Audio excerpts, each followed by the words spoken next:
Астрамечава, Беловежскі, Фядорскі, Моладава Агра, Аграмоталь. Сёння гэтыя некаторыя іншыя сельскія гаспадаркі Брэсцкай вобласці на слыху. Іх тэмпы і перспектывы развіцця могуць па праву лічыцца узорнымі. Вопытам працы на семінары дзяліліся многія кіраўнікі гаспадарак. Сярод іх і дырэктар унітарнага прадпрыемства Моладава Агра, які правёў для калег спецыяльную экскурсію па гаспадарцы.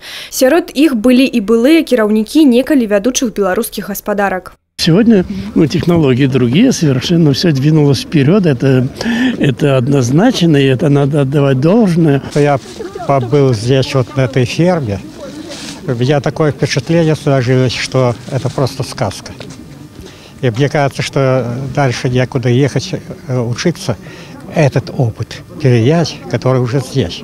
Дарэчы, тое, што былых герояў не бывае, пацвердзіў Генрых Михайлович Тратяк. Я тоже больше 20 лет на пенсии, но я хотел бы вновь вернуться поработать, чтобы иметь такие фермы. Ну, это просто чудеса. Кіраўніцтва Брэсцкага абласнога аграрна-прамысловага саюза разам з кіраўніцтвам вобласці збіраецца на пастаяннай аснове арганізаваць падобныя вучэбныя семінары-практыкі для маладых кіраўнікоў гаспадарак. Несколько лет назад многие все стремились поехать в ту Европу, Германию. Я и сам бытность работая руководителем хозяйства, председателем райисполкома, заместителем председателя облсполкома ездили. Но тогда, конечно, нужна была эта поездка. Сегодня я говорю открыто всем. Вот оно, хозяйство. Сделайте как Мотали, сделайте как Молодова, сделайте как Остромечева, Беловежск, выбирайте другим. Сделайте, как они делают. Это наши люди, это наша земля, это наш климат, как говорится, все наше.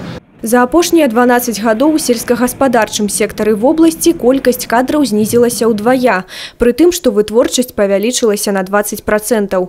Менавіта таму сёння варта не гнацца за колькасцю, а працаваць над якасцю і мэтанакіравана рыхтаваць спецыялістаў, садзейнічаць іх прафесійнаму росту, лічаць прафесіяналы аграпрамысловага сектара эканомікі. Тетяна Будгусаім, Анастасія Кузіч, Александр Дзячэнка, тэлерадыёкампанія Брэст.